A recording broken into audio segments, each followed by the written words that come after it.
네, 윤석열 대통령 당선인의 임기가 5월 10일 시작되죠.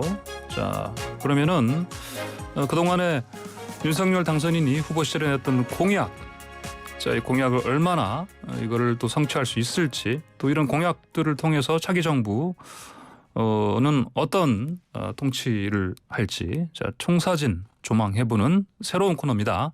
공약 탐구 생활입니다. 자, 오늘은 첫 번째로요. 그 윤석열 당선인의 제1호 공약이죠. 100조 원 규모 소상공인 손실보상을 짚어보겠는데요. 먼저 그 남대문 시장에서 당선인을 최근에 만난 그 문남엽 상인회장에게 그 관련 이야기 들어보겠습니다. 문남엽 회장님 안녕하십니까? 예, 안녕하십니까. 예. 윤 당선인이 그 경선 당시에 했던 약속을 지킨 거죠? 직접 예, 만나신 거? 그렇습니다. 예. 그게 원래 지난해 11월 초 아니었습니까? 11월 3일이었죠. 경선 마실 때. 예. 그러니까 남대문 시장 예. 방문했을 때 그때 또 윤석열 당선인을 혹시 보셨습니까? 후보 시절. 예. 같이 오찬도 같이 했습니다. 그때 하셨고 또 지금 거의 이번에도 한 넉 달 더 지나서. 예, 맞습니다. 그러셨군요. 어떠셨습니까? 그 후보 윤석열 그리고 이제 당선인 윤석열 만났을 때 저희가 이번에 뵀을 때 네. 좀 여유로워지셨다 그렇게 생각을 했습니다. 그때는 그러면 많이, 전혀 예. 그런 뭐 좀 조금은 급한 좀 모습이었어요? 그때보다는 좀 예. 편안해 보이셨어요. 아, 그렇습니까? 예. 이렇게 후보자로서 그리고 당선인으로서 윤석열 당선인을 이렇게 보시는 뭐 소회가 어떠셨습니까? 저는 사실 그 당선자께서 예. 한 곳에서 오랫동안 그 직장 생활을 해왔지 않습니까? 네. 그래서 참 대화하기가 쉽지 않겠구나 그런 생각을 좀 했는데요. 예. 제가 영광스럽게도 이제 두 번 만나서 식사까지 꽤 많은 시간을 이렇게 보냈는데 네. 생각했던 것보다는 편안했고요. 그런 동네 형 같은 동네 아저씨 같은 예. 식사도 그렇게 잘 하시고 소탈한 분이시구나 뭐 그렇게 생각했습니다. 그러셨습니까? 예. 그 이번에 식사도 같이 하셨었는데 뭐 드신 거예요? 함께? 이번에는 탕. 예. 처음 빌 때는 갈치주름 드셨고 예. 이번에 탕을 드셨는데. 예. 뭐 같이 또 반주도 한잔 하시고 그러셨겠습니다. 그래서 사실 선거 기간 동안 고생을 많이 하셨지 않습니까? 네. 그래서 사실 뭐 제가 술 한 잔 따라 드리고 싶었죠. 네. 근데 선거 기간 동안 이 술 때문에 좀 말들이 좀 많이 있었지 않습니까? 그래요. 예. 그래서 사실 제가 권하지를 못했어요. 예. 그 점이 지금도 많이 아쉽기는 합니다. 윤석열 당선인이 우리 문 회장님께 권하지는 않으셨고요? 예, 그런 얘기는 없으셨어요. 그러니까 술 마실 수 있는 자리는 아니었어요, 그러면요? 예, 이번 식사만 같이 하시고? 예. 처음에 뵀을 때는 저하고 소주 한 잔 합시다 그렇게 말씀을 하셨는데 예. 이번에는 그런 말씀은 없으셨어요. 윤석열 당선인이 현장의 목소리를 듣겠다고 하면서 또 다시 찾아간 거 아니겠습니까? 예. 그렇죠. 현장의 목소리. 뭐 어떤 목소리를 내셨습니까?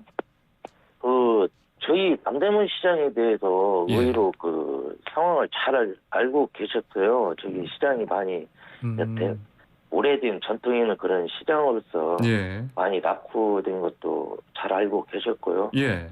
그래서 사실 저희들은 중장기적으로 시장에서 지금 정말 필요한 그런 주차장 건립 문제에 대해서 말씀을 드렸고요. 주차장이요? 예. 예.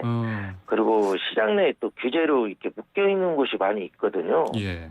그래서 참 개발을 못 하고 있는데 그런 것들에 대해서 좀 완화해 주십사 하고 이제 그런 말씀도 드렸습니다. 예. 이 주차장 같은 경우는 뭐 오래전부터 요구해 오신 거 아니에요, 이게요? 그렇죠. 예. 저희 시장에는 예. 가장 이제 시급한 문제라고 봐야 되죠. 그 규제 부분은 뭐 말씀하시는 거예요, 구체적으로? 지금 여기가 개발 제한 구역으로 묶여 예. 있고요. 네네. 또 숭례문이 문화재가 있잖아요. 옆에 있지 않습니까? 그렇기 때문에 더욱더 이게 그 문화재 관리 이 문제 때문에 그 묶여 있는 곳이 상당히 많이 있습니다. 예, 그렇군요. 지금 그런 데가 많이 낙후돼 있고요, 사실.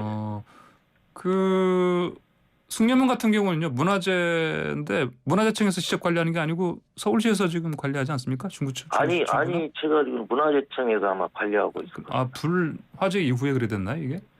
예, 그런 것 같습니다. 그렇군요. 예. 알겠습니다. 그리고 코로나 때문에요. 자, 예. 이거 때문에 어떻습니까? 남대문 시장도 타격이 매우 컸지 않습니까? 아니, 이 코로나가 너무 길게 이렇게 뭐 2년 동안 이렇게 오래 갔지 않습니까? 그러니까요. 사실 뭐 너무 힘들고 뭐 힘들다는 말은 이제 하기도 좀 그렇습니다. 많이 힘들고 뭐 문 회장님도 거기서 당연히 장사를 하실 건데요. 예. 타격을 많이 입으셨을 텐데. 저는 이제 액세서리 도소매를 하고 있거든요. 예. 근데 뭐 매출은 형편없고 특히 저희 액세서리 같은 경우는 이 수출이 매출이 이게 차지하는 비중이 상당히 높은데요. 요즘 그 왕래를 잘 못하지 않습니까? 그래서 이제 온라인상으로 이제 조금씩 하고 있지만 어려움이 많고요. 뭐 그마저도 뭐 여의치가 않은 그런 상황이죠. 그러시군요. 주변 상인분들이 호소하시는 가장 큰 어려움은 어떤 것이 있어요? 일단은 오늘 또 매스컴에서는 한 50만 정도 지금 확진자가 나온다고 이렇게 얘기들이 있는데 이 확진자가 이렇게 나오면서 요즘 날씨도 이렇게 많이 좋지 않습니까? 이 많이 시장으로 좀 나와 주셔야 되는데 많이 그렇게 나오지를 않으시는 거죠. 그런 점에서 많이 지금 더군다나 이제 긴 시간 동안 많이 손해를 보고 이렇게 계신데 이런 때 좀 되게 좀 매출이 좀 올라가야 그런 상황인데 그런 면에서 좀 많이 어려움을 많이 겪고 있죠. 확진자들이 많이 나오시니까. 그러니까 근데 그건 어쩔 수가 없지 않습니까? 확진자분들이 그러니까 근데 그럼 이거는 이거고요. 손실보상 있잖아요. 윤석열 당선의 첫 1호 공약인 100조 원 규모 소상공인 손실보상인데 이거 관련해서 좀 요청하실 사항이 있습니까? 저희들은 영업자는 손실보상은 당연히 이제 보상을 돼야 된다고 그런 생각을 하고 있고요. 또는 그 매출 하락한 일반 사업자들 있죠. 그런 분들도 좀 빠짐없이 좀 보상을 해야 된다고 생각해요. 그리고 또 코로나 이후에 개업하신 분들이 그런 지원금을 받기가 그렇게 쉽지 않은 것 같은데 좀 잘 챙겨 주셨으면 하고 참 이 어려운 그런 상황에 지금 저희 같은 이제 소상공인 자영업자들이 피해를 좀 상대적으로 좀 받고 있는데요. 많이 받으셨죠. 이런 문제 가지고 여야가 딴소리 하고 그럴 수는 없다고 그렇게 생각합니다. 서로 제 목소리를 같이 내서 저희 같은 사람들 한 분도 소외되는 분들 없이 꼼꼼하게 좀 잘 챙겨 주셨으면 그런 생각입니다. 그렇군요. 알겠습니다. 문 회장님 오늘 말씀 잘 들었습니다. 감사합니다. 감사합니다. 자, 방금 남대문 시장의 문남엽 상인회장 얘기 들어봤고요. 자, 그리고 이번에는요. 경제 전문가죠. 자, 이원재 랩 2050 대표 전화로 연결해서 이 공약 관련한 이야기 들어보겠습니다. 자, 이원재 대표님 안녕하십니까? 네, 안녕하세요. 먼저 이 1호 공약이요. 이게 100조 원 규모 코로나 구조 계획. 이거 간단히 좀 얼개 좀 볼까요? 네, 아직 구체화는 발표는 안 했지만 그 공약집 내용하고 당선인의 발언 이런 것들을 종합해 볼 때 대체로 요약하면 이런 내용 같습니다. 이 손실보상으로 하겠다. 그리고 소상공인 1인당 최대 1,000만 원 기본으로라고 했습니다. 그래서 이게 최대 1,000만 원인지 아니면 1,000만 원 이상인지는 명확하진 않습니다. 어쨌든 당선인 발언은 1,000만 원을 기본으로 지급하겠다 이렇게 얘기를 했고요. 예. 그리고 특례 보증을 하겠다. 이건 뭐냐면요. 예. 정부에서 보증을 해서 금융기관에서 대출을 받을 수 있게 해주는 겁니다. 그걸 5조 원을 하겠다고 했으니까 예. 보통 특례 보증을 5조 원을 해주면 금융기관에서는 50조 원에서 최대 75조 원까지 대출이 가능합니다. 이게 예. 이제 대출 지원이고요. 그다음에 세 번째로 소액 채무가 있는 경우에 원금의 최대 90%까지 탕감하겠다. 이게 있습니다. 현재 있는 채무 조정이죠. 예. 그리고 마지막으로 임대료를 보조하겠다는 건데 두 갈래가 있습니다. 하나는 임대료 나눔제라고 해서 예. 임대인, 임차인, 국가가 3분의 1씩 나눠서 분담하는 그런 제도를 도입하겠다는 것하고 예. 그리고 한국형 반값 임대료를 하겠다. 이렇게 지금 이야기를 하고 있습니다. 그렇군요. 좀 구체적으로 좀 짚어보시죠. 일단 그 1,000만 원 같은 경우요. 이미 손실보상금이 지급된 게 있잖아요. 뭐 최근 지난번에 300만 원 나갔고 그럼 이거를 합해서 1,000만 원 얘기하는 거겠죠? 네, 현 정부하고 국회에서 1차 추경을 해가지고 300만 원씩 예. 일괄적으로 지급을 했는데 네. 여기에 아마 600만 원, 700만 원 더해서 평균 1,000만 원 정도를 높이겠다 이런 이야기인 것으로 보입니다. 근데 이제 이번에 그 추경해가지고 지급한 거는 일괄적으로 보편 지급 방식이었는데 예. 차등 지급을 명시적으로 이야기를 하고 있습니다. 예. 그래서 조금 규제 강도나 피해 정도 아마 이게 손실 정도에 따라서 비례를 하겠다는 이야기 같은데 거기에 비례해서 예. 지급을 하도록 하겠다 이렇게 이야기를 하고 있습니다. 예. 그리고 또 채무 있잖아요. 연체 이것도 90%까지 감면해준다. 그러니까 탕감해준다는 얘기죠, 이게 그러니까. 그렇죠. 만약에 뭐 100만 원을 빚졌으면은 연체했으면은 10만 원만 갚으면 된다. 그런 얘기죠, 그러니까. 그렇죠. 근데 이게 새로운 건 아니고요. 예. 이게 문재인 대통령 5년 전 공약이었습니다. 그래서 현 정부에서 진행을 하고 있는 장기 소액 연체 채권 소각 정책이라는 게 있어요. 예. 그래서 그 추심을 일단 그러니까 소액 채무가 오랫동안 지속되면 추심을 중단합니다. 그 추심이라는 건 찾아가서 계속 빚에 돈을 돌려받겠다고 독촉을 하는 행위잖아요. 예. 그걸 중단하고 나서 그분들 중에서 계속 연체인 경우에는 실효성이 없다고 보고 소각을 해드리는 그런 정책이 지금 시행이 되고 있고 그래서 실제로 작년에도 12만 명이 채무가 면제됐습니다. 12만 이 제도를 아마도 좀 활용을 할 것으로 보이는데 그건 아마 소상공인들한테 조금 확대해서 적용하겠다. 이런 이야기인 것으로 보입니다. 그렇군요.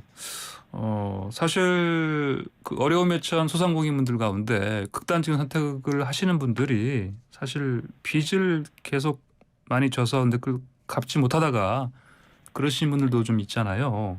뭐 그런 면에서는 특히 이거 굉장히 중요한 소상공인들 지원책 같아요. 보니까 이게. 그렇죠. 근데 이게 지금 어쨌든 현행 제도를 확대해서 한다고 하면은 현재는 조정 채무를 3년 이상 성실하게 상환을 하면은 나머지 채무를 면제해 주는 것이라서 코로나 온 지 지금 한 2년 정도 됐잖아요. 그러니까 3년 이상 성실하게 상환한다는 것을 적용을 한다고 하면은 이제 상감의 시점은 사실은 한 3년 뒤 정도가 되는데 이걸 어떻게 조정할지 이게 구체적으로 나온 건 없습니다. 그래서 그 부분이 이제 관건일 것 같습니다. 이걸 그럼 좀 하루라도 빨리 이게 적용될 수 있도록 하는 게 관건이겠네요. 이거는. 그렇습니다. 그렇군요. 그리고 임대료를 3분의 1씩 분담하는 거 있지 않습니까? 이건 사실 근데 국가하고 임차인이야 뭐 그거에 동의를 하겠습니다만 임대인 뭐 건물 주인이라든지 이런 분들이 동의가 어렵지 않을까요? 이게요? 근데 사실은 국가에서 3분의 2를 내는 거예요. 왜 그러냐면요. 임대인은 일단은 임대인 삭감을 해주도록 하는데 나중에 세액공제 같은 형태로 국가가 보존을 하겠다는 이야기입니다. 그러니까 그렇지 않으면은 사실은 건물주로서는 지금 같은 상황에서 임차인이 임대료를 연체하는 경우도 굉장히 많고요. 또는 사업을 접고 나가버리실 수도 있잖아요. 그럼 다시 또 임대가 안 되고 그러면은 또 건물주는 손해이기 때문에 아마도 참여를 하지 않을까. 또 건물주한테 상당한 인센티브가 있는 그런 제도입니다. 그렇군요. 알겠습니다. 자, 그러면 이 모든 것들을 이제 당선인이 1호 공약으로 100조 원 규모라고 얘기는 하긴 했는데 어쨌든 엄청난 이게 재원이 필요한 건데요. 이거를 윤석열 당선인이 그 후보 시절에는 그런 얘기했지 않습니까? 뭐 국채 발행이 아니고 그러니까 뭐 조정을 통해서 구조 조정을 통해서 마련할 수 있다 이런 얘기를 했는데 이게 가능하겠습니까? 그러니까 그 부분이 사실은 쉽지는 않을 것 같아요. 예. 그러니까 국채 발행을 더 추가로 할 필요가 생길 것이 이제 분명해 보이는데 어쨌든 예. 만약에 좀 그래도 지금까지 나온 발언을 중심으로 생각해 본다면 지출구조정 이야기가 있긴 있습니다. 아주 구체적이진 않은데요. 김소영 서울대 교수가 윤 당선인의 선대위 경제정책본부장이었습니다. 근데 이분이 밝힌 내용으로 보면은 전국민 재난지원금이라든지 소비 쿠폰이나 캐시백 그리고 한국형 뉴딜 예산 이런 것들 줄여서 마련을 하겠다 이렇게 얘기를 했는데요. 그런데 이제 50조 원에서 100조 원이 필요한데 사실 이제 전국민 재난지원금 올해는 예정이 없습니다. 예산에 안 잡혀 있고 소비 쿠폰 같은 경우에 뭐 5천억 원 이런 수준이에요. 또 이게 감당할 수 있는 정도가 아니고 한국형 뉴딜을 절감하겠다는 부분이 사실은 실효성이 있을 수는 있는데요. 이게 문제는 다 청년 정책이나 소외계층 지원 정책이나 기후위기 대응 정책 같은 것들이거든요. 4차 산업혁명 대응 예산 이런 것들이라서 사실 이런 것들 중에서 뭐 일부 SOC나 건설 예산 같은 건 좀 줄일 수가 있겠는데 예컨대 청년 희망적금 같은 예산이 여기 다 들어가 있고 한부모 가정 노인 장애인 뭐 수소 전기 지원 이런 것들 없앨 수가 없거든요. 사실 좀 이제 아마도 재정 예산은 상당한 압박이 있을 것으로 보입니다. 그렇군요. 그런 현실적인 그런 문제도 있습니다만 이런 한국형 뉴딜 같은 거 그 재원을 만약에 지출 구조 조정을 한다고 하면 또 이제 지금 아직까지 여당입니다만 그 여소야대에서의 그 야당이 이거를 그냥 가만 두겠습니까?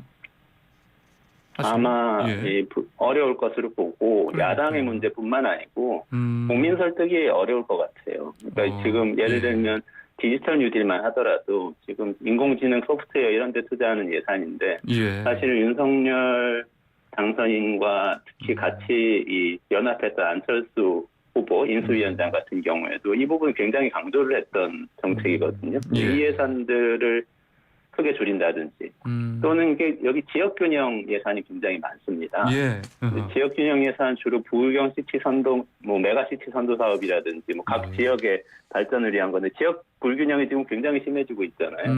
이 부분을 깎으려면 또 이번 정부에서도 당선인과 인수위원회에서도 여론을 돌파하기는 쉽지는 않을 것 같아요. 결국에는 이거는 증세 아니면은 국채 발행을 해서 재정을 늘려야 되는 그런 상황인 것 같습니다. 그리고 그 실제로 지금 인수위 보면요 지역균형 발전 특위까지 TF까지 가동해놨는데 그렇죠. 만약 이거를 깎아버리면은 어떻게 하겠습니까? 그렇습니다. 그런 문제가 있어요. 자, 그리고요. 어쨌든 이렇게 손실보상 쪽에 이게 정말 막대한 규모의 그 재정 이게 풀리면은 아무래도 지금 물가 급등도 큰 문제인데 이거를 더 물가를 자극할 가능성도 봐야 되지 않겠습니까? 있죠. 지금 상황이 좀 바뀌었지 않습니까? 작년까지는 이 전 세계가 글로벌하게 다 유동성을 크게 공급하고 있는데도 경기는 살지 않고 물가는 오르지 않는 그런 상황이었고 일부 자산 가격만 상승하는 상황이었는데 지금 이제 일반적으로 물가가 전체적으로 오르죠. 미국만 해도 뭐 5%, 7% 뭐 이렇게 물가 상승률도 계속 나오고 있는데요. 그러면 이럴 때는 사실은 국채를 발행해서 재정을 확장하면은 좀 물가 상승 위험이 상당히 있습니다. 그래서 사실은 뭐 세금을 거두어서 재정을 확장한다든지 아니면 재정 지출을 조금 균형 있게 가져간다든지 이렇게 하는 것이 보통인데 그 부분은 어떻게 할지에 대한 구체안은 아직은 나오질 않았어요. 이게 상당히 고민이 될 것 같습니다. 알겠습니다. 말씀 잘 들었습니다. 감사합니다. 네, 감사합니다. 지금까지 이원재 랩 2050 대표였습니다.